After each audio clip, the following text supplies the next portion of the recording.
YCP నాయకులు ఉన్నారు, జనసేన నాయకులు ఉన్నారు, తెలుగుదేశం పార్టీ నాయకులు ఉన్నారు,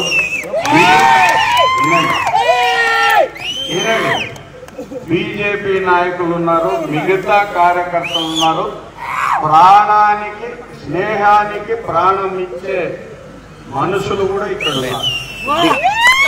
దయచేసి వినండి. నా ఆలోచన ఏమంటే అన్ని పార్టీలు కలిపి స్నేహితులు అందరూ కలిసి ఈ ఆదోన్ నియోజకవర్గంలో ఒక గణపని పెట్టే స్థానం ఏదంటే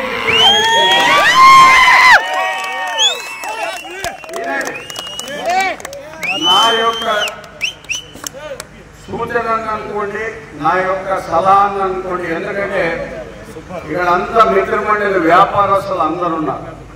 వచ్చే సంవత్సరం ఇది 32వ వార్షికోత్సవం, 33వ వార్షికోత్సవం.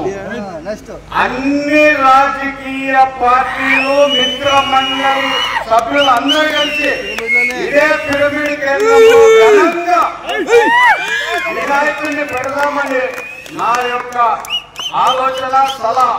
దీనికి గౌరవించి ఒకవేళ అందరూ ఇంట్రెస్ట్ చూపిస్తే ఇక్కడ ఇంతకుముందు మల్లప్ప చెప్పినా కూడా అప్పుడు కూడా చూసాం. తిరుమలేశ్వర రెడ్డి కానీ ఇంతకు ముందు కానీ పిరమిడ్ కేంద్రంలో గణేష్ పండుగ చూసేదానికి ఆదోని నుంచి ఎక్కడ హనుమాన్ నగర్ వాళ్ళు కూడా వచ్చేవాడు. సో అన్ని రాజకీయ పార్టీలు మిత్రమండలు అందరు కలిపి వచ్చే సంవత్సరము ఇదే పిరమిడ్ కేంద్రంలో ఘనంగా గణేష్ పండుగ జరుపుకుందాం. ఎస్కడి కాలనీ వాసుల సపోర్ట్ లో. దీనికి నాకు సపోర్ట్ చేసే వాళ్ళు ఎవరన్నా ఉంటే చేయొద్దండి.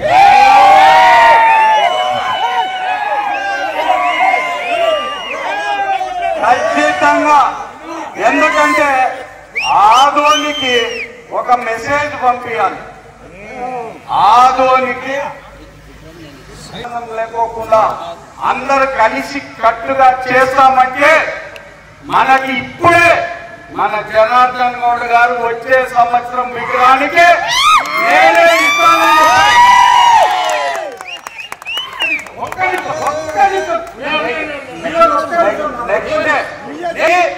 ఒక ఆదర్శం కావాలి. ఆదోనిలో రాజకీయాలు కాదు, ఆదోనిలో సంబరాలు ఉన్నప్పుడు అన్ని వర్గాలు ఒక్క తాటికి మీదకి వస్తాయనే దానికి సంకేతం పంపాల్సిన అవసరం ఉంది. దయచేసి దీనికి అందరూ సహకరిస్తారని మనస్ఫూర్తిగా నేను కోరుకుంటున్నా. Thank you.